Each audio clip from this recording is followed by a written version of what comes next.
जय हिंद साथियों, आप सभी का एमपीपीएससी उत्कर्ष चैनल पे बहुत बहुत स्वागत है।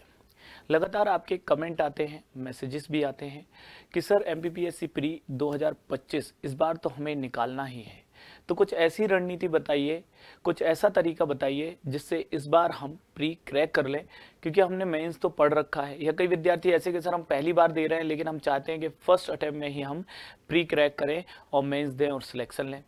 तो दोस्तों, आप सबके इन प्रश्नों का उत्तर देने के लिए आज इस वीडियो को हम बना रहे हैं और इस वीडियो के माध्यम से आप सभी के प्रश्नों का मैं उत्तर देने वाला हूं और आपको एक बताने वाला हूं कि किस तरीके से आप अपनी प्री की तैयारी बेहतर कर सकते हैं और पहली ही बार में या आप पिछले प्रयासों में नहीं निकाल पाए हैं प्री को, तो इस बार कम से कम आपका प्री निकल जाए। तो चलिए देखते हैं भाई कि कौन कौन सी बातें मैं आपको बताने वाला हूं। तो सबसे पहले इस क्रम में मैं प्री के सिलेबस के बारे में बात करना चाहूंगा। यदि एमपीपीएससी प्री के सिलेबस की बात करें तो पूरे सिलेबस को 10 यूनिट में विभाजित किया गया है और इसकी जो पहली यूनिट होती है, प्रथम जो प्रश्न पत्र है, क्योंकि यही स्कोरिंग है तो हम इसी के सिलेबस पे मुख्यतः डिस्कशन करने वाले हैं अभी। ठीक है, तो जो कि 2024 की प्री से प्रभावशाली हो गया है, प्रभावी हो गया है। तो प्रथम प्रश्न पत्र की यदि हम बात करें तो इसके पूरे सिलेबस को 10 यूनिट में विभाजित किया गया है। इसकी जो पहली यूनिट है उसमें है भारतीय इतिहास। जी हाँ, भारतीय इतिहास इसमें रखा गया है, जिसमें यदि हम देखें तो प्रारंभ में कुछ नए टॉपिक इस बार जोड़े गए थे। ठीक है, 2024 की प्री के लिए संकल्पना एवं विचार, प्राचीन भारतीय ज्ञान परंपरा, भारतवर्ष, वेद, उपनिषद, इन सबको जोड़ा गया था। तो आपको ये सारे टॉपिक जो नए टॉपिक है इनमें तो आपको अपनी बेहतर पकड़ करनी है। बाकी आपका प्राचीन मध्यकालीन भारत के इतिहास की प्रमुख विशेषताएं, घटनाएं, उनकी प्रशासनिक, सामाजिक तथा आर्थिक व्यवस्थाएं, भारत की सांस्कृतिक विरासत, कला, प्रारूप, साहित्य, पर्व, उत्सव, 19वीं 20वीं शताब्दी में सामाजिक तथा धार्मिक सुधार आंदोलन, स्वतंत्रता संघर्ष एवं भारतीय राष्ट्रीय आंदोलन, स्वतंत्रता के पश्चात भारत का एकीकरण एवं पुनर्गठन, मतलब जैसे मध्य प्रदेश का भी पुनर्गठन है, गठन पुनर्गठन है, ये भी आपको बेहतर ढंग से पढ़ना है यहाँ पर, क्योंकि ये सिलेबस में ही लिखा हुआ है। भारतीय इतिहास की बात करें तो भारतीय इतिहास के बाद सेकंड जो यूनिट है वो है मध्य प्रदेश का इतिहास, संस्कृति एवं साहित्य, मतलब मध्य प्रदेश के इतिहास से संबंधित आपको प्रश्न आने वाले हैं।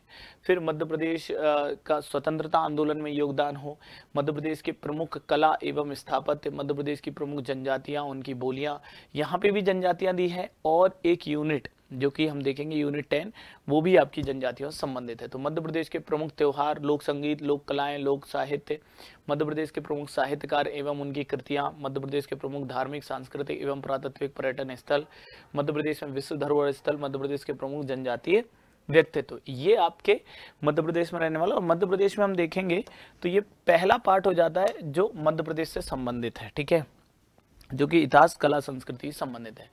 फिर भारत का भूगोल है दोस्तों, भारत का भूगोल। ठीक है, और भारत के भूगोल के बाद हम देखेंगे एक बार फिर दूसरा पार्ट जो मध्य प्रदेश से संबंधित है वो है मध्य प्रदेश का भूगोल, जिसमें मध्य प्रदेश में वन, वनोपज, ठीक है, नदियां, पहाड़ियां और पठार, जलवायु, ऋतुएं, तापमान, वर्षा, ठीक है, प्राकृतिक संसाधन, मिट्टियां, प्रमुख खनिज संसाधन, फसलें, जल संसाधन, सिंचाई परियोजनाएं, ऊर्जा के पारंपरिक एवं गैर पारंपरिक स्रोत, मध्य प्रदेश के प्रमुख उद्योग, जनसंख्या वृद्धि, वितरण, घनत्व, नगरीकरण, ये सारी चीजें दी हुई है। फिर मध्य प्रदेश भूगोल के बाद हम देखेंगे तो यूनिट 5 है जिसमें संविधान है। ठीक है, और मध्य प्रदेश की संवैधानिक व्यवस्था भी। तो मध्य प्रदेश में ये तीसरा पार्ट होता है जो मध्य प्रदेश से पूछा जाएगा, मध्य प्रदेश की संवैधानिक व्यवस्था, जो कि संविधान वाली यूनिट में ही है, यूनिट 5 में है। ठीक है, इसमें कौन कौन से टॉपिक मध्य प्रदेश से होने वाले, खासकर मैं उन पे नजर डालना चाहूंगा जो नए जोड़े गए हैं। अच्छा, इसमें एक बात और कहूंगा, जो हमारा पुराना सिलेबस, ओल्ड सिलेबस था जिसमें आयोग जुड़े हुए थे, वो यहाँ पे यूनिट 5 में राष्ट्रीय एवं प्रादेशिक संवैधानिक एवं संवैधिक आयोग एवं संस्थाएं, वो यहाँ पर जोड़ दिए गए। इसका मतलब जो आपने आयोग, यदि किसी ने ओल्ड सिलेबस में आयोग अच्छे से पढ़े तो वो काम आएंगे, वहां से भी प्रश्न आ सकते हैं। ठीक है, फिर मध्य प्रदेश की संवैधानिक व्यवस्था, ठीक है, जिसमें आपको राज्यपाल, मंत्रिमंडल, विधानसभा, उच्च न्यायालय आदि के बारे में पढ़ना है। जैसे अभी मध्य प्रदेश के 28वें मुख्य न्यायाधीश नियुक्त कर दिए गए हैं, तो वो करंट के हिसाब से भी पूछ लेंगे और इधर से भी पूछ लेंगे उच्च न्यायालय के हिसाब से। मध्य प्रदेश में त्रिस्तरीय पंचायती राज एवं नगरीय प्रशासन, मतलब आपको पंचायती राज अच्छे से पढ़ना है। फिर मध्य प्रदेश में सुशासन, कि सुशासन के लिए कौन कौन से कार्य मध्य प्रदेश सरकार कर रही है, तो ये सारी चीजें भी आपको यहाँ से देखनी होंगी। फिर देखें इसके बाद आता है भारत एवं मध्य प्रदेश की अर्थव्यवस्था, मतलब इकोनॉमी वाला पार्ट है ये, लेकिन ये चौथा ऐसा पार्ट होता है जिसमें एमपी आना है, फोर्थ ऐसा पार्ट है जिसमें एमपी भी आना है। मध्य प्रदेश की अर्थव्यवस्था भी जुड़ी, मतलब भारतीय अर्थव्यवस्था के साथ साथ मध्य प्रदेश की अर्थव्यवस्था भी है। भारतीय अर्थव्यवस्था में मध्य प्रदेश की वर्तमान स्थिति, मध्य प्रदेश की जनसंख्या भी इसमें है, मानवीय संसाधनों का विकास, शिक्षा, स्वास्थ्य एवं कौशल, ये सारी चीजें इसमें जोड़ दी गई हैं। सतत विकास लक्ष्यों में मध्य प्रदेश की प्रगति, मध्य प्रदेश में कृषि, उद्योग, एमएसएमई एवं अधोसंरचना का विकास। फिर देखो यहाँ पे आत्मनिर्भर मध्य प्रदेश भी दिया हुआ है, और एक जिला एक उत्पाद, ओडीओपी प्रोडक्ट भी आपसे पूछे जाएंगे यहाँ पे प्रीलिम्स में, ये भी यहाँ पे दिया हुआ है। ठीक है, आत्मनिर्भर मध्य प्रदेश, एक जिला एक उत्पाद भी दिया हुआ है। मध्य प्रदेश में बौद्धिक संपदा अधिकारों की प्रगति, ठीक है, फिर भारतीय अर्थव्यवस्था की नवीन प्रवृत्तियां, तो ये इंडियन इकोनॉमी के हिसाब से भी चीजें दी हुई है। मतलब ये चौथा ऐसा पार्ट जहाँ पे एमपी आना है। ठीक है, फिर हम देखते हैं साइंस है, ठीक है, एनवायरमेंट है ना, तो साइंस एनवायरनमेंट वाला यूनिट 7 है। ठीक है, और इस यूनिट में भी आपको काफ़ी सारे टॉपिक कवर करने हैं। और फिर 8वीं जो यूनिट होगी वो है अंतर्राष्ट्रीय, राष्ट्रीय और मध्य प्रदेश, मतलब मध्य प्रदेश का करंट अफेयर। ठीक है, तो नेशनल इंटरनेशनल के साथ स्टेट लेवल का करंट अफेयर भी आपको इसमें लिखा हुआ है। मध्य प्रदेश की समसामयिक घटना भी आपको इसमें आ सकती हैं, तो करंट अफेयर भी हमें यहाँ पे पढ़ना होगा। ठीक है, फिर हम देखेंगे तो इसके बाद यूनिट 9 और 10। यूनिट 9, ठीक है, जो कि आईटी से है, ठीक है, सूचना एवं संचार प्रौद्योगिकी से है। कंप्यूटर के बारे में आपको एक बेसिक आधारभूत ज्ञान, बेसिक नॉलेज चाहिए है। इलेक्ट्रॉनिकी, सूचना एवं संचार प्रौद्योगिकी, रोबोटिक्स के बारे में, आर्टिफिशियल इंटेलिजेंस, एआई के बारे में, साइबर सिक्योरिटी के बारे में, ई गवर्नेंस, इंटरनेट तथा सोशल नेटवर्किंग प्लेटफॉर्म्स, जो भी सोशल नेटवर्किंग प्लेटफॉर्म्स हैं इनके बारे में भी आपको इसके अंतर्गत पढ़ना होगा। ठीक है, कौन सी यूनिट है भाई? ये आपकी यूनिट 9। फिर हम बात करते हैं यूनिट 10 की। यूनिट 10 के बारे में हम देखें तो ये मध्य प्रदेश की जनजाति, उनकी विरासत, लोक संस्कृति एवं लोक साहित्य से संबंधित है। बहुत महत्वपूर्ण यूनिट है। 8 से 9 क्वेश्चन यहाँ से आने ही आने हैं। और ये आपका मध्य प्रदेश का यदि हम देखें तो मध्य प्रदेश से 5वां पार्ट है जो आएगा, है ना। मतलब हम पूरे सिलेबस में देखें तो 5, ठीक है, पार्ट किसके हैं? 10 यूनिट में से 5 पार्ट ऐसे, 5 यूनिट ऐसी हैं सीधे सीधे जो कि आपके मध्य प्रदेश से संबंधित है। ठीक है, तो लगभग यदि हम देखें 100 प्रश्न आना है। कितने क्वेश्चन आने हैं? 100 क्वेश्चन आने हैं। प्रत्येक क्वेश्चन पे 2 नंबर मिलने हैं। और इन 100 क्वेश्चंस में, नंबर ऑफ क्वेश्चंस में लगभग हम देखें पिछले बार भी 40+ क्वेश्चन किसके रहे हैं दोस्तों? मध्य प्रदेश के रहे हैं। यानी कि कोई एग्जाम हो रहा है उसमें किसी एक सब्जेक्ट से 40% वेटेज है। और ये वो 40 प्रश्न या 40+ ये वो प्रश्न हैं जो कि आपको प्रीलिम्स में सिलेक्शन दिला देंगे 100%। यदि आप इन पे बहुत अच्छी पकड़ बना लेते हो, मध्य प्रदेश पे अच्छी पकड़ बनाते हो, मध्य प्रदेश के 40+ प्रश्न जो आने वाले हैं, 40% से अधिक जो प्रश्न इसमें आने वाले हैं, उनमें यदि आप लगभग केवल गुंजाइश करते हो कि 1 या अधिक से अधिक 2 प्रश्न ही यदि आपके गलत होते हो, बाकी सही होते हैं, तो मैं ये विश्वास दिला रहा हूं कि प्री आपका 100% निकल रहा है। 80+ स्कोर आराम से हो जाता है। इस बार भी आपने देखा कट ऑफ 80 के ऊपर नहीं गया सामान्य रूप से, है ना। तो 80+ के आसपास आप पहुंच जाते हो और सिलेक्शन में आपका सिलेक्शन हो जाता है। ठीक है, तो एमपी पे आपको, मध्य प्रदेश पे आपकी बहुत अच्छी पकड़ होनी चाहिए। अब आते हैं कि सर क्या करें। ये आपने सिलेबस तो मैंने बता दिया, अब इस सिलेबस को कवर कहां से करें, किस तरीके से हम सिलेबस को करें और कितना समय अभी हमारे पास है। तो दोस्तों मैं कहता हूं सितंबर आपका समाप्त हो रहा है, आपके पास अक्टूबर, नवंबर, दिसंबर और हम मान के चल रहे कि फेब मंथ में एग्जाम हो सकता है। ठीक है, एग्जाम हो सकता है जिसका नोटिफिकेशन यदि हम देखें, जिसका नोटिफिकेशन लगभग नवंबर लास्ट वीक में या दिसंबर के फर्स्ट वीक में तो आ ही जाएगा। ठीक है, और फेब या ज्यादा से ज्यादा मार्च तक आपका एग्जाम हो सकता है। ठीक है, और ऐसे विद्यार्थी जो चाहते हैं कि इस बार तो हमें प्री निकालना है किसी भी हालत में, उन्हें अभी से जुटना पड़ेगा। होता यह है कि कई बार आप क्या करते हो कि नहीं यार अभी तो प्री का नोटिफिकेशन नहीं आया, है ना, अभी क्या करते हैं, ये कर लेते हैं, वो कर लेते हैं, या अभी थोड़ा सा मेंस पे ज्यादा ही फोकस रखते हैं।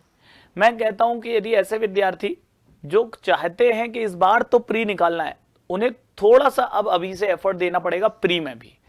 अच्छा, ऐसे विद्यार्थी जिन्होंने आज तक एमपीपीएससी की तैयारी ही नहीं करी है, कभी नहीं करी है, और वो भी इस बार चाहते हैं कि पहले ही प्रयास में हम अपना प्री निकाल लें भैया, है ना, तो उनको भी अभी से जुट जाना पड़ेगा प्री निकालने के लिए खासकर।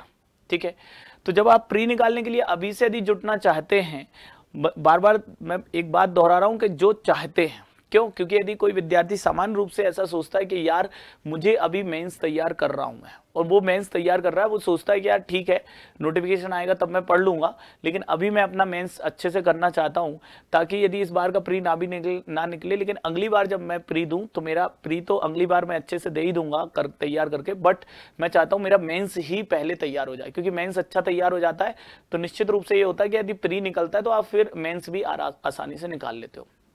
लेकिन ऐसे विद्यार्थी जो मेंस कर चुके हैं, बहुत अच्छा तैयार है, फिर भी उनका प्री नहीं निकल रहा है, ऐसे बहुत सारे विद्यार्थी हैं जिनका मेंस तो बहुत अच्छा है लेकिन प्री नहीं निकल रहा, तो मैं उनके लिए बात कर रहा हूं। और खासकर ऐसे विद्यार्थी जो चाह रहे हैं हमारा पहला ही प्रयास है लेकिन हम पहले चाह रहे हैं कि प्री ही निकल जाए, और फिर हम क्या कोशिश करेंगे कि थोड़ा थोड़ा मेंस भी अभी पढ़ते रहेंगे, कम मेंस का वेटेज थोड़ा कम रखेंगे और प्री के लिए वेटेज क्या करेंगे ज्यादा। मतलब मैं कहना ये चाहूंगा कि इसमें यदि आप प्री निकालना चाह रहे हो तो मेंस का वेटेज अब थोड़ा सा 40% कर दो, जब तक नोटिफिकेशन नहीं आ रहा 60% आप क्या कर लो, प्री कर लो। यदि आप प्री 2025 निकालना ही चाहते हो तो 60% अभी नोटिफिकेशन तक आप क्या करो, प्री करो, 40% आप क्या कर लो, मेंस कर लो। अब मेंस कैसे कि भैया आपका मान लो कहीं पे आपने कोर्स लिया है या आप कहीं पे आपने क्लास ऑफलाइन ज्वाइन कर रखी है, तो आप क्लासेस जाइए, उसका घर आके कुछ घंटे आप डिसाइड कर लीजिए कि भाई हम क्लासेस जाएंगे, साथ ही साथ 3 घंटे और इसमें देंगे। मान लो 4 घंटे 5 घंटे की क्लासेस होती है, 4 घंटे की क्लासेस, तो 7 घंटे आप मेंस में दे रहे हो, लेकिन 3 से 4 घंटे अब आप प्री में भी दीजिए, 3 से 4 घंटे आप प्री में दीजिए टोटल। हाँ बिल्कुल, यदि आप प्री मेंस दोनों को साथ में तैयार करना चाहते हो तो वो लगभग आपकी जो पढ़ाई है वो जाएगी, वो स्टडी जो है वो आपकी 10 से 11-12 घंटे की स्टडी जाएगी भाई, आपको करना पड़ेगा। यही तो संघर्ष है, यही तो मेहनत है ना, कि आप इतना दोगे, मेंस में भी दो और प्री में भी दो। जब दोनों के लिए समय दोगे तभी तो आप निश्चित कर पाओगे, सुनिश्चित कर पाओगे कि प्री 2025 में आप अच्छा स्कोर करो और वो आपका क्वालिफाई हो। ठीक है, एक बात तो ये। अब ऐसे विद्यार्थी जो मेंस तो कई बार कर चुके हैं, अब वो केवल क्या दे रहे हैं, उनको टेस्ट देना है ताकि उनकी आंसर राइटिंग क्या हो सके, अच्छी हो सके। वो मेंस तो पढ़ चुके हैं, तो मेंस में उनका एफर्ट केवल वो 3-4 घंटे भी दे दें। मैं बोल रहा हूं कि यदि जो विद्यार्थी मेंस कर रहे थे तो भैया वो 4 घंटे कुछ 40% कर लें, इस बार प्री निकालना ही चाहते हैं क्योंकि उनका मेंस ज्वाइन कर रखा है उन्होंने, तो मेंस भी करते रहे, 6-7 घंटे वहां पढ़े। लेकिन ऐसे विद्यार्थी जो मेंस तो उनका हो गया, मेंस उन्होंने कर लिया है, वो टेस्ट और आंसर राइटिंग बस इंप्रूव कर रहे हैं, तो वो विद्यार्थी 3 से 4 घंटे अभी भी मेंस को देते रहे जब तक नोटिफिकेशन नहीं आ रहा। बट अब इसके बाद के जो घंटे हैं 4 से 5 घंटे एक्स्ट्रा, 6 घंटे भी दे सकते हैं, तो वो आप प्री में दें ताकि उनका इस बार प्री रुके ना, क्योंकि पिछली बार प्री रुक चुका है या पिछले 2 बार से रुक चुका है, तो इस बार ना रुके। तो अब कम से कम वो 4 से 5 घंटे 6 घंटे लगातार किसमें दें, प्री में दें। क्या करें प्री के लिए, यदि कोई नए विद्यार्थी हैं, भाई लगता है यार सिलेबस है, अब कहां से इस सिलेबस को कवर करें, तो आप यदि नए विद्यार्थी हो तो मैं बताना चाहूंगा आप क्लासेस भी ज्वाइन कर सकते हो। क्लासेस ज्वाइन कैसे कर सकते हो, आप किसी बड़े शहर में नहीं रहते हो, गांव कस्बे में रहते हो, तो प्री के लिए तो भाई आप ऑनलाइन क्लासेस भी ले सकते हो। यदि आप किसी ऐसे शहर में हो जहां ऑफलाइन कक्षाएं संचालित हो रही हैं तो आप ऑफलाइन कक्षाएं भी ज्वाइन कर लीजिए। ठीक है, अभी नोटिफिकेशन नहीं आया तो भी कई बैचेस चालू हो जाते हैं। ठीक है, कई कोचिंग्स होते हैं जो चालू करते हैं, यदि उनमें ऑफलाइन कक्षाएं तो करिए, नहीं तो ऑनलाइन कोर्सेज तो आपको अवेलेबल हो ही जाते हैं, उत्कर्ष के भी हो जाएंगे, आप उनसे भी पढ़ सकते हो, उनसे भी उन कोर्सेज से जुड़ के भी आप अपनी बेहतर तैयारी कर सकते हो। ठीक है, 2025 के लिए, है ना, तो आपकी वहां से तैयारी क्या होती है, चालू हो जाती है। ठीक, इसके साथ साथ आपकी एक समस्या आती है कि भाई नोट्स पूरे 10 जो 10 यूनिट्स हैं इनके नोट्स, तो दोस्तों मैं आपको बताना चाहूंगा पूरे 10 यूनिट के नोट्स, जिसमें करंट अफेयर भी अपडेटेड मिलेगा आपको, तो ये 10 यूनिट के नोट्स यदि आप एक साथ चाहते हैं कि एक साथ मिल जाए, हमें भटकना ना पड़े और बेस्ट नोट्स मिल जाए, अकॉर्डिंग टू पाठ्यक्रम मिल जाए, अकॉर्डिंग टू सिलेबस मिल जाए, अपडेटेड मिल जाए, ठीक है, एमपीपीएससी के अकॉर्डिंग मिल जाए, तो मैं कहूंगा हिंदी ग्रंथ अकेडमी बेस्ड, ठीक है, एनसीईआरटी बेस्ड आपको क्या मिलते हैं, नोट्स मिलते हैं दोस्तों हमारे बुकशाला पे। जी हाँ, उत्कर्ष ऐप में आप जाओगे, मैं ये उत्कर्ष ऐप में इसलिए ये नहीं बोल रहा कि आप उत्कर्ष ऐप से नोट्स खरीद लोगे, मैं बता रहा हूं कि आप एक जगह से साथ ही साथ बुकशाला इसलिए बता रहा हूं कि आप यदि इंदौर में नहीं हो, जबलपुर, ग्वालियर, रीवा ऐसे बड़े शहरों में नहीं हो, छोटे छोटे शहरों से भी हो जहां बुक स्टोर्स नहीं है, तो वहां पर भी बुकशाला से क्या हो जाएगी, होम डिलीवरी हो जाएगी। बुकशाला से उत्कर्ष ऐप से आप क्या कर सकते हो, उत्कर्ष ऐप से आप बुकशाला से ये नोट्स ऑर्डर कर सकते हो दोस्तों। पूरे 10 यूनिट के नोट्स मिल जाएंगे, अपडेटेड हैं, चाहे वो ओडीओपी की बात करें, सुशासन की बात करें, आत्मनिर्भर मध्य प्रदेश की बात करें, ठीक है, सारे नोट्स अपडेटेड मिलेंगे आपको, बेस्ड एनसीईआरटी बेस्ड, ठीक है, प्लस मध्य प्रदेश हिंदी ग्रंथ अकेडमी बेस्ड आपको ये नोट्स मिलने वाले हैं। तो आप ये नोट्स मंगा सकते हो। यदि कोई विद्यार्थी ऐसे जो ऑनलाइन भी नहीं पढ़ना चाहते, ऑफलाइन भी नहीं पढ़ना चाहते, केवल नोट्स से पढ़ना चाहते, तो उनके लिए बेस्ट नोट्स हैं। या फिर आपने कहीं ऑफलाइन पढ़ रहे हो लेकिन आपको प्रॉपर नोट्स नहीं मिल रहे हैं, तो भी आप उत्कर्ष के बुकशाला से ऑर्डर कर सकते हैं। फ्री के पूरे 10 यूनिट के फ्री के आपको क्या मिल जाएंगे दोस्तों, नोट्स मिल जाएंगे, ठीक है। साथ ही साथ आप ऑनलाइन यदि कक्षाएं लेना चाहते हो तो ऑनलाइन कक्षाएं भी आपको बहुत सारी हैं, लेकिन आप यदि उत्कर्ष ऐप में भी देखोगे तो वहां पे भी आपको मिल जाएंगे, तो आप ऑनलाइन भी जुड़ सकते हो। अब देखो, आपने कहीं क्लासेस ज्वाइन कर रखी है, नोट्स भी आपके पास आ गए, अब आप पढ़ रहे हो, तो डेली आपको क्या करना है, इसके साथ साथ पढ़ने के साथ साथ डेली आपको कम से कम 1 घंटे डेली प्रैक्टिस करनी है। किसकी, एमसीक्यू की। 1 घंटे डेली एमसीक्यू लगाने हैं। अब एमसीक्यू कैसे लगा सकते हो, तो किसी प्रैक्टिस सेट के माध्यम से भी लगा सकते हो, या फिर आप क्या कर सकते हो, यूट्यूब पर हमारी जो क्लासेस हैं वो देख सकते हो, ठीक है, जिसमें हमारे टीचर्स द्वारा मेरे द्वारा भी एमसीक्यू सॉल्व कराए जाते हैं, महत्वपूर्ण क्वेश्चन सॉल्व कराए जाते हैं। आप टेस्ट सीरीज लगा सकते हो। टेस्ट सीरीज टॉपिक वाइज भी होगी, जैसे जैसे टॉपिक होते जाते हैं वैसे टॉपिक वाइज भी टेस्ट होते हैं, यूनिट वाइज भी टेस्ट होते हैं, और फिर एफएलटी, तो टेस्ट सीरीज भी ज्वाइन कर सकते हो। तो टेस्ट से क्या होता है कि आप मान लीजिए आपने मध्य प्रदेश में गौड़ और भील जनजाति पढ़ ली, तो गौड़ और भील जनजाति संबंधित महत्वपूर्ण 50 क्वेश्चन या 100 क्वेश्चन का एक अच्छा टेस्ट हो गया। और उसमें जो 100 क्वेश्चन आपने लगा लिए गौड़ और भील जनजाति से, तो मतलब लगभग 100 क्वेश्चन ऐसे होते हैं कि कोई ऐसा फैक्ट छूटता नहीं है, ठीक है, जिससे आपको क्वेश्चन एग्जाम में आए और आपसे बने ना। लगभग आप बहुत अच्छे से क्या कर लेते हो, अपनी तैयारी कर लेते हो, चीजों को कवर कर लेते हो। तो आप यहाँ पे क्या करें, टेस्ट सीरीज भी लगाएं, ठीक है, ताकि आपकी टॉपिक जैसे जैसे आप पढ़ते जाओगे, जैसे जैसे आप सिलेबस कवर करते जाओगे, वैसे वैसे आपकी प्रैक्टिस होती जाएगी, एमसीक्यू लगाते जाओगे, टेस्ट देते जाओगे, तो आप अपनी तैयारी का परीक्षण करते जाते हो। आपकी कहाँ कमी हो रही है, कहाँ पे आप पीछे हो सकते हो, वो सारी चीजें आपको अपनी कमियां पता चलती रहती है। तो टेस्ट जरूर लगाइए, ठीक है, एमसीक्यू सॉल्व जरूर करिए, उनकी प्रैक्टिस जरूर करिए, क्योंकि कई बार होता है कि हम पढ़ तो लेते हैं, लेकिन जब एमसीक्यू फॉर्म में हम क्वेश्चन को देखते हैं, ठीक है, तो वहां पे हम कंफ्यूज होते हैं। तो हमें कंफ्यूज नहीं होना है, हमारी क्या होनी चाहिए, प्रैक्टिस बहुत अच्छी होनी चाहिए, ठीक है, ये बात ध्यान रखना। अब इसके बाद कुछ विद्यार्थी ऐसे होते हैं कि सर प्री का पाठ्यक्रम तो हम पढ़ चुके हैं, प्री हमें नहीं पढ़ना है, हम पढ़ चुके हैं, पहले 2 साल पहले ही पढ़ लिया था। ऐसे विद्यार्थी हम मेंस के लिए अभी वर्तमान में मेंस के लिए पढ़ रहे हैं, तो ऐसे विद्यार्थी जो वर्तमान में मेंस के लिए पढ़ रहे हैं या प्री कर चुके हैं, तो अब वो प्री, अब 25 के प्री के लिए वो क्या नया करें। तो 25 के प्री के लिए मैं कहूंगा कि आप कम से कम टेस्ट सीरीज ज्वाइन करिए। प्री के लिए दोस्तों टेस्ट सीरीज आप जरूर ज्वाइन करिए, टेस्ट आप देते रहिए। भले ही आप मेंस की तैयारी कर रहे हैं, प्री पढ़ चुके हैं और अब मेंस कर रहे हो, तो मैं इसमें ये कहना चाह रहा हूं कि यदि आप प्री का पाठ्यक्रम पढ़ चुके हो, मेंस के लिए पढ़ रहे हो, ठीक है, तो भी भाई एमपीपीएससी प्री 2025 तो आपको निकालना ही है, ठीक है। तो इसके लिए डेली आप क्या कर सकते हैं, तो डेली आप प्री के लिए, भाई आप प्री का सिलेबस चूंकि पढ़ चुके हो, तो आप सीधे आप टेस्ट सीरीज लगा लो और कोशिश करो कि टेस्ट सीरीज जो मिले उसमें एफएलटीज मिले, ठीक है, क्योंकि आप प्री के लिए जब पढ़ रहे थे तो टॉपिक वाइज वगैरह लगभग प्री का सिलेबस पूरी 10 यूनिट आप पढ़ चुके हो।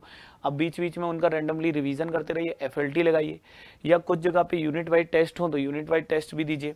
आपको उत्कर्ष ऐप में भी टेस्ट सीरीज मिल जाती है, ठीक है, तो आप उत्कर्ष ऐप में भी ऑनलाइन टेस्ट सीरीज भी लगा सकते हो। प्लस यदि आप इंदौर में हो तो हमारे इंदौर के ऑफलाइन सेंटर पे आके भी ऑफलाइन टेस्ट सीरीज भी लगा सकते हो, जिसमें ओएमआर वगैरह पे बढ़िया से एकदम जैसे एग्जाम हॉल का माहौल होता है वैसे ही माहौल में टेस्ट होते हैं। इसके अलावा आप प्रैक्टिस कर सकते हो। प्रैक्टिस करने के लिए एमसीक्यू की प्रैक्टिस करनी है आपको, है ना, एमसीक्यू लगाने हैं, तो एमसीक्यू की प्रैक्टिस करनी है प्रतिदिन, ठीक है, और प्रतिदिन प्रैक्टिस करने के लिए आप प्रैक्टिस सेट ले सकते हो, विद ओएमआर सीट मिलते हैं, है ना। उत्कर्ष का भी एक प्रैक्टिस सेट है, बहुत अच्छे तरीके से 10 उसमें टेस्ट हैं और उन पे आप टेस्ट लगा सकते हो, है ना। उसको सॉल्व कर सकते हो। और भी मिलते हैं, बहुत अच्छे अच्छे प्रैक्टिस सेट होते हैं, उनको सॉल्व करिए, ठीक है। और मैं कहना चाहूँगा आप घटना चक्र के भी प्रीवियस ईयर क्वेश्चन सॉल्व कर सकते हो या प्रैक्टिस सेट लगा सकते हो, ठीक है। फिर एमपीपीएससी की यदि मैं बात करूँगा तो एमपीपीएससी वाईटी उत्कर्ष चैनल, यहाँ पर भी आगे आप अपनी अच्छी प्रैक्टिस कर सकते हैं, एमसीक्यू सॉल्व कर सकते हैं टीचर्स के साथ, है ना। हमारे टीचर्स आपके लिए एक आगाज सीरीज लेकर आ रहे हैं, आगाज से अंजाम, जी हाँ, जिसकी शुरुआत मेरे द्वारा ही की जा रही है। और इस आगाज सीरीज में, आगाज से अंजाम तक, इस आगाज सीरीज में मैं आपके लिए जीके जीएस के अति महत्वपूर्ण प्रश्नों का संग्रह लेकर आ रहा हूँ। प्रतिदिन ये क्लास होगी, कितने बजे से क्लास होगी और कब से स्टार्ट होगी मैं बता देता हूँ। यह क्लास 30 सितंबर से स्टार्ट हो रही है दोस्तों, आप सबके लिए यह क्लास 30 सितंबर से स्टार्ट हो रही है। रोज शाम को 7:15 पे ये क्लास होने वाली है। प्रतिदिन जीके जीएस के अति महत्वपूर्ण प्रश्न मैं इसमें लेकर आ रहा हूं आप सबके लिए। तो आप सबके लिए रामबाण क्लास होगी, आगाज सीरीज आपके लिए बहुत क्या होने वाली है, महत्वपूर्ण होने वाली है, ठीक है।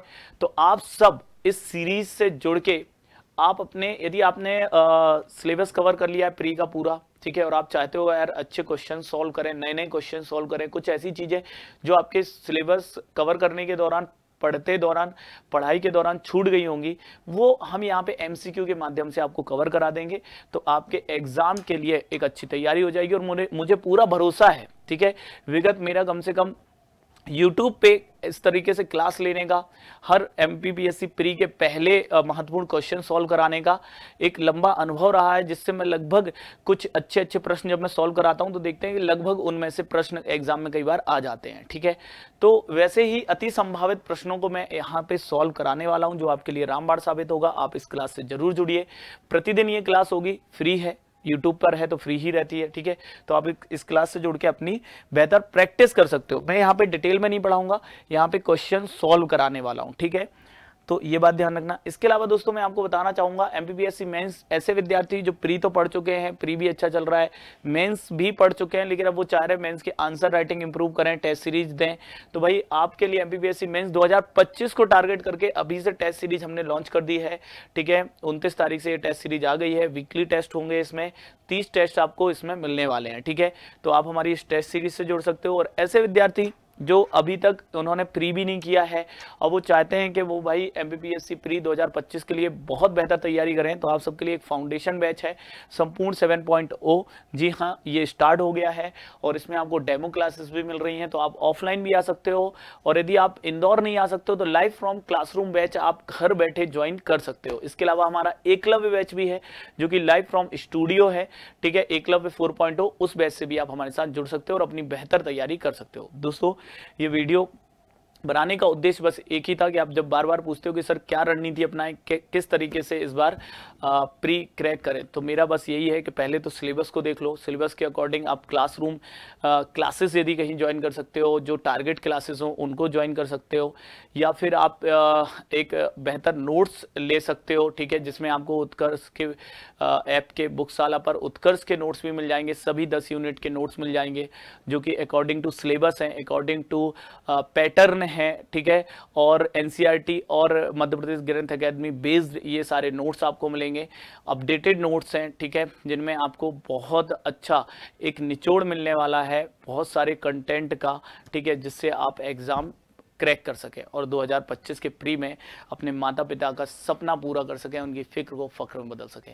तो अब मिलेंगे दोस्तों आगाज सीरीज में, मंडे से हम मिलने वाले हैं, ठीक है। मंडे मतलब सोमवार से 30 सितंबर को शाम 7:15 से हम मिलेंगे और प्रतिदिन बहुत शानदार क्वेश्चन करेंगे। कुछ विद्यार्थी पूछेंगे सर फिर आपकी सर्वज्ञ सीरीज का क्या हुआ, जो 9 बजे चल रही थी, जिसमें आप राजवंश पढ़ा रहे थे। तो दोस्तों वो राजवंश भी मैं पढ़ाते रहूंगा, आपके लिए पूरी मेहनत करने के लिए दिल से तैयार हूँ। 6 बजे से एमपी उत्कर्ष पे करंट अफेयर भी ले रहा हूँ, फिर 7 बजे से जीके जीएस। अच्छा, इस जीके जीएस में क्या मध्य प्रदेश बस होगा, क्या एमपी जीएस के क्वेश्चन होंगे? तो नहीं, इस जीके जीएस की क्लासेस में एमपी जीएस के साथ साथ करंट अफेयर के क्वेश्चन भी होंगे, हिस्ट्री, ज्योग्राफी, पॉलिटी, इकोनॉमी, सभी टाइप के क्वेश्चंस यहाँ पे सॉल्व करेंगे। लगभग 25 से 30 क्वेश्चन डेली हम सॉल्व करेंगे, तो एक अच्छा आपका कंप्लीट क्या हो जाएगी, यहाँ पे तैयारी हो जाएगी। तो आप सबका इंतजार रहेगा इस क्लास में मंडे से। इस वीडियो के लिए बहुत बहुत आभार। वीडियो अच्छा लगे लाइक करिएगा, कमेंट करके यदि और कुछ पूछना चाहते हैं तो कमेंट कर दीजिएगा, मैं बाद में आपको उत्तर दे दूंगा। आगाज सीरीज की क्लासेस में उन प्रश्नों का उत्तर दे दूंगा। इसके अलावा इस वीडियो को अपने साथियों को भी शेयर कर दीजिएगा ताकि उनकी भी हेल्प हो सके और उत्कर्ष के साथ जुड़े रहिए, अपनी तैयारी को और मजबूत करिए। Thank you so much. जय हिंद दोस्तों।